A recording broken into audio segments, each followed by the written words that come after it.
곰삭은 맛의 진수를 보여주는 음식이 있다. 자연의 섭리를 따라온 조상들의 지혜가 돋보이는 발효 음식의 결정체다.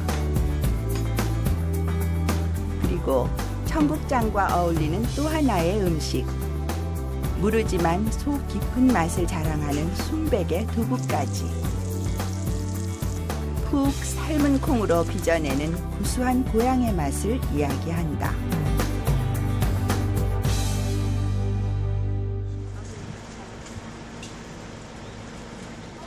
우리나라 식문화의 기본이라 할 수 있는 전통장은 그 자체로 귀한 대접을 받았다. 심지어 조상들은 장 맛이 바뀌면 집안에 나쁜 일이 생긴다고 믿었는데 정성스레 빚은 장을 숨쉬는 장독에 담은 후 통풍이 잘 되고 볕이 잘 드는 곳에 두고 애지중지 보살펴온 이유다. 어머니의 대를 이어 30년 가까이 전통장을 담가온 곽정순 씨. 1년 동안 콩을 직접 재배해 옛날 방식 그대로 장 담그는 일에 전념하고 있다. 콩을 삶아서 청국장을 만들려고 지금 콩 고르는 작업을 하고 있어요.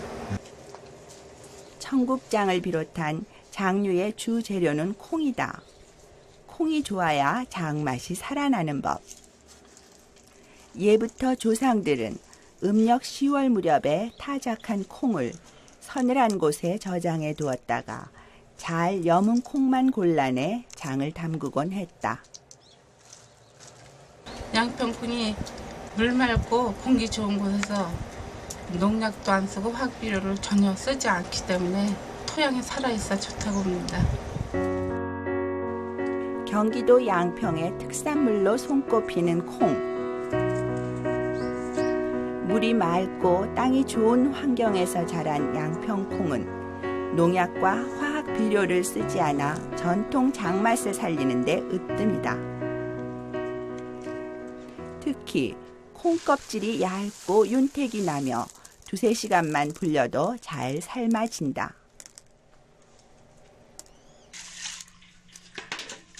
쓸만한 콩을 골라낸 후엔 본격적으로 청국장 담글 준비에 들어간다.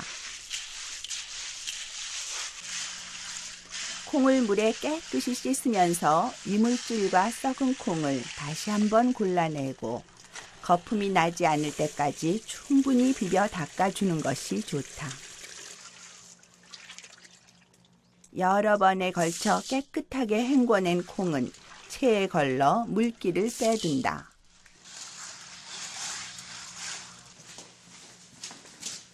옛날 방식 그대로를 고집하는 곽정숙 씨는 요즘도 가마솥을 사용한다.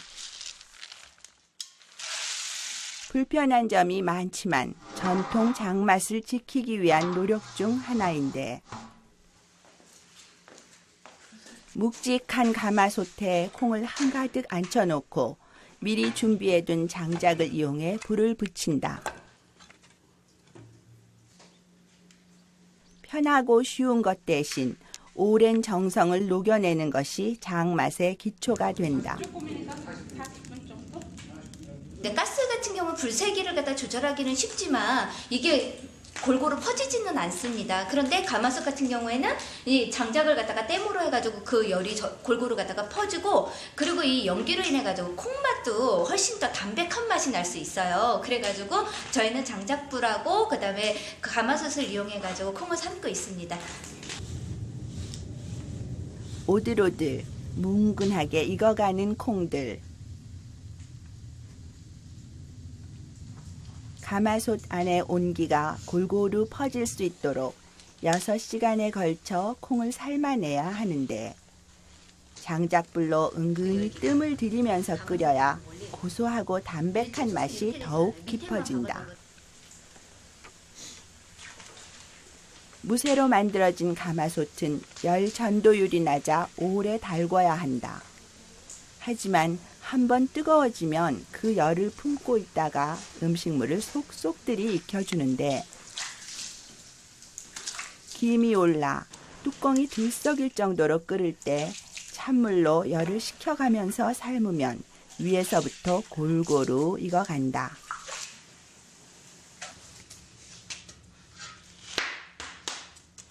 구수한 냄새가 퍼질 때까지 천천히 뜸을 들여 삶아낸 콩들. 노릇하게 익은 것이 보이면 김이 빠질 때까지 기다렸다가 본격적인 띄우기 작업을 시작한다. 먼저 콩을 대바구니에 건져내는 것이 급선무. 푹 삶아진 콩이 으스러지지 않게 가마솥 가장자리부터 살살 문질러 뜬다. 그리고 콩 위에 한 줌씩 묶은 볏짚을 깐 뒤 다시 그 위에 콩을 올리는 일을 반복한다.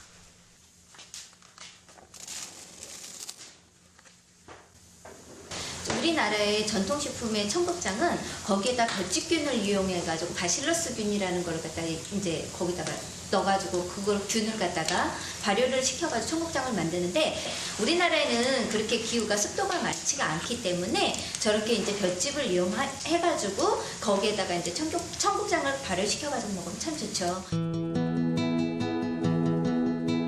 이제 콩은 2, 3일간의 숙성 과정을 거치게 되는데 대바구니에 담긴 콩을 면 보자기로 싼 다음 섭씨 36도의 온도와 70에서 80%의 습도가 유지된 곳에 놓아두면 된다. 시간이 지날수록 콩은 끈끈한 점성을 가진 흰색 실로 덮인다. 이것은 볏짚균이 번식하면서 생기는 발효 물질로 볏짚균의 활성이 좋을수록 장의 맛이 깊어진다. 할머니한테 많이 들어왔던 얘기인데 고려시대 때 볏짚을 이용해서 주머니를 만드는 거기에다 콩 삶은 거를 가져다니면서 전쟁터에 나가실 때 그때 가져다니면서 이렇게 식량을 했다고 합니다. 그럼 거기서 이제 말 안장 거기에다 넣고 다니면 이제 온도가 어느 정도 적어져서 그걸 식량을 해서 먹으면은 이 청국장하고 맛이 비슷했다고 해요. 조상들의 슬기로 탄생한 청국장은 잘 발효시킨 콩을 절구에 넣고 으깬 뒤 소금과 고춧가루, 마늘 등을 넣고 찌어야 비로소 완성된다. 이때 우리 콩을 농약을 치지 않는 볏짚으로 발효시킬 때 황갈빛이 감돌며 제맛이 난다.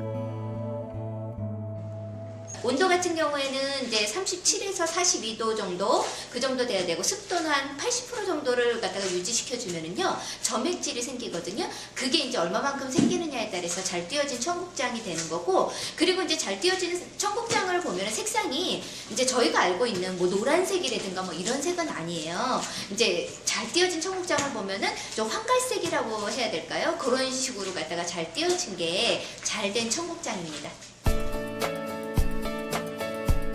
하루 한 숟가락의 청국장은 보약보다 낫다는 말이 있다. 그만큼 영양이 풍부하고 소화가 잘 되는 청국장은 꾸준히 챙겨 먹어야 할 건강 음식인데 가장 쉽고 맛있게 즐길 수 있는 방법은 청국장찌개다.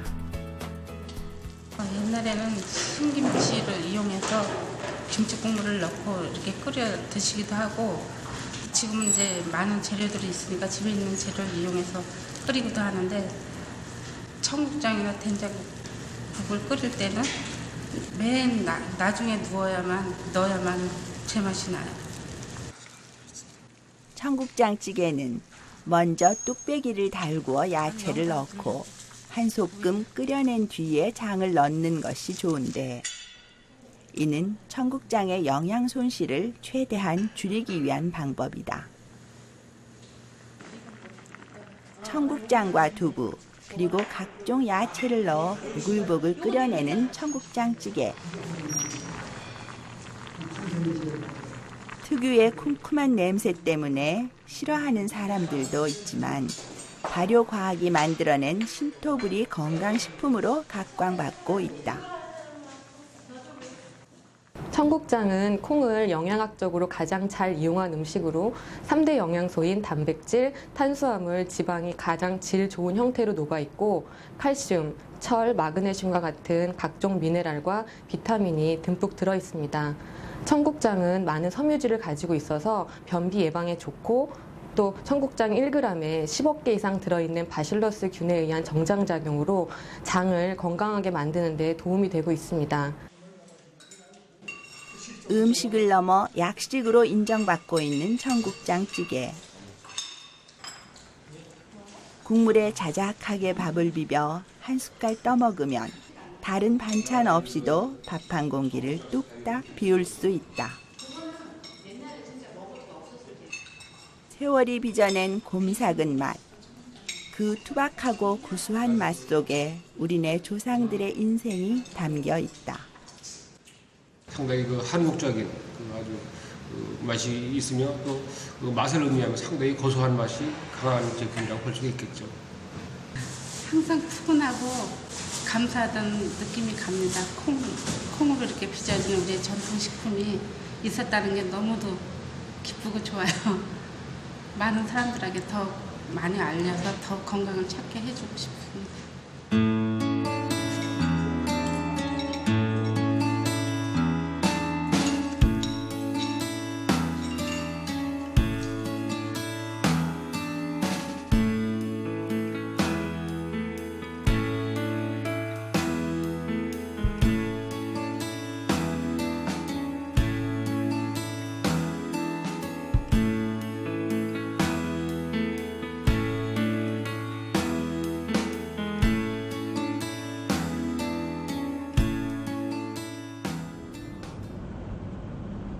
콩으로 만든 음식 중에 청국장과 어울리는 또 하나의 국민 식재료가 있다. 어린 시절 향수가 느껴지는 한 시골 마을의 두부집. 이곳에선 지금도 옛날 어머니들이 만들어 온 방식 그대로 손두부를 만들어 오고 있다. 두부는요, 그냥 콩을 담가서 갈아서 짜갖고 가마솥에다가 끓여갖고 짜갖고 염을 들여가지고 하다 보면 두부가 앵겨서 순두부가 돼갖고 난 다음에 그걸 누르면 두부가 됩니다. 두부를 만드는 일은 생각처럼 간단치 않은데 먼저 깨끗이 씻은 콩을 물에 불린 다음 기계로 천천히 빨아들여 맷돌과 같은 원리로 갈아낸다. 이때 입자가 덩어리지지 않게 곱게 갈아내는 것이 중요한데 100% 콩으로 만든 두유가 따로 없다. 이제 부드럽게 갈린 콩물을 뜨거운 가마솥에 붓고 다시 한번 센 불로 끓여낼 차례다.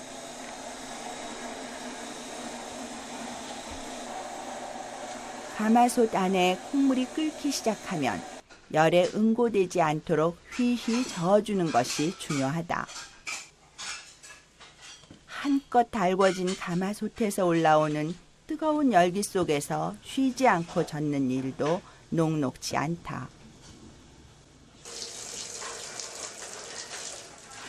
10분 정도 충분히 콩물을 끓인 다음엔 촘촘하게 짜여있는 삼배를 준비. 콩물을 걸러 비지와 분리한다. 콩물에 솜처럼 뭉쳐지는 하얀 거품이 맺히면 뜰채를 이용해 바로 걷어내야 조금 더 부드러운 입자의 두부를 얻을 수 있다.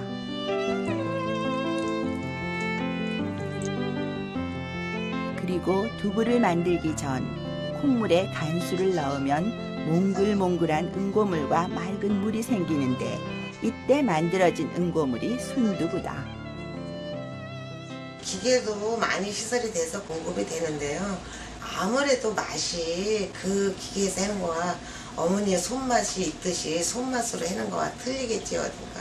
그래서 하는 날까지는 계속 이런 식으로 방법으로 할 겁니다. 이제 본격적으로 모두부를 만들 시간. 먼저 두부의 형태를 만들어줄 사각 틀에 하얀 삼배천을 깔아놓고 미리 만들어 놓은 순두부를 천천히 붓는다.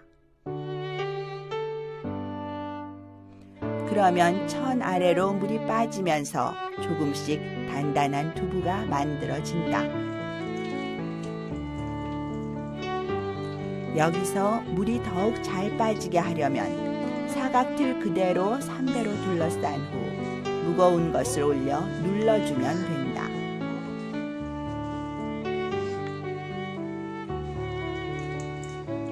이제 남은 일은 물기가 완전히 빠지길 기다리는 것이다.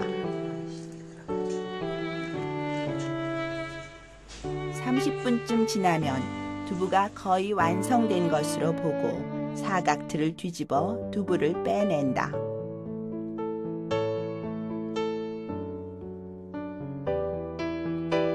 따끈하게 빚어진 재래식 손두부. 밭의 고기, 콩으로 만든 최고의 영양식 중 하나다. 콩은 조직이 단단해 소화가 잘 안 되지만 두부는 부드러워 먹기도 좋고 속도 편해지는 음식이다.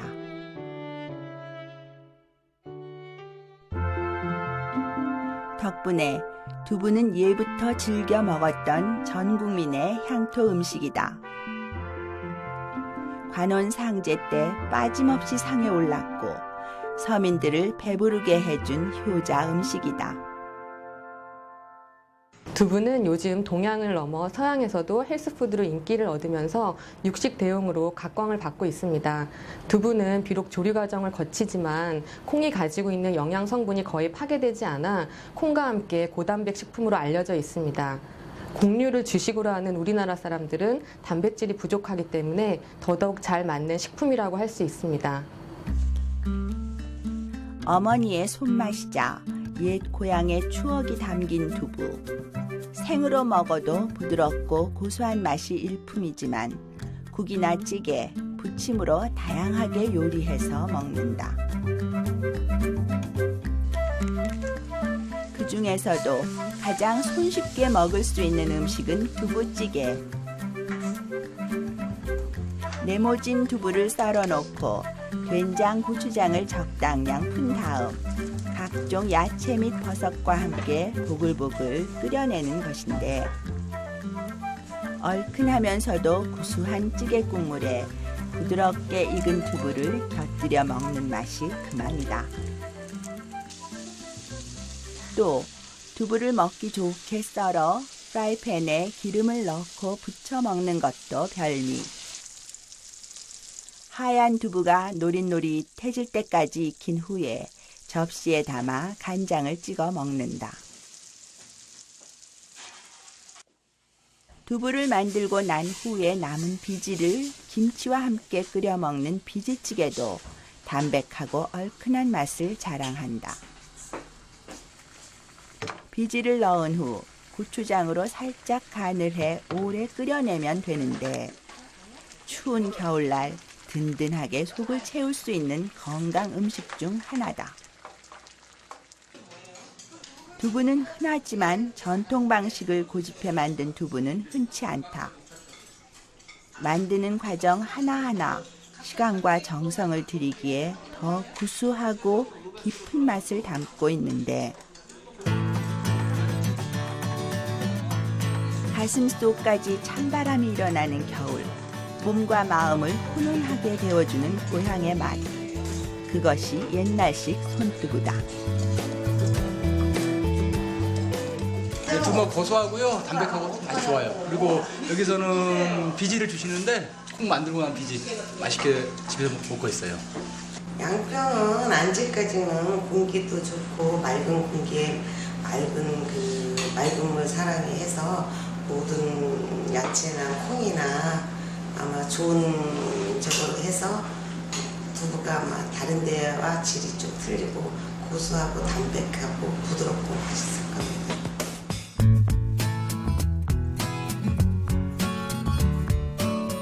쓰이는 재료는 오직 콩 하나지만 오랜 시간 정성으로 빚어낸 청국장과 재래식 손두부, 고소하고 담백한 맛으로 먹는 사람의 건강까지 챙겨주는 최고의 자연식이다. 세월이 지날수록 더욱 깊어지는 전통의 맛 청국장. 그리고 튀지 않으면서 어느 한식에도 잘 어울리는 두부는 국민 음식으로 그 가치를 더해갈 것이다.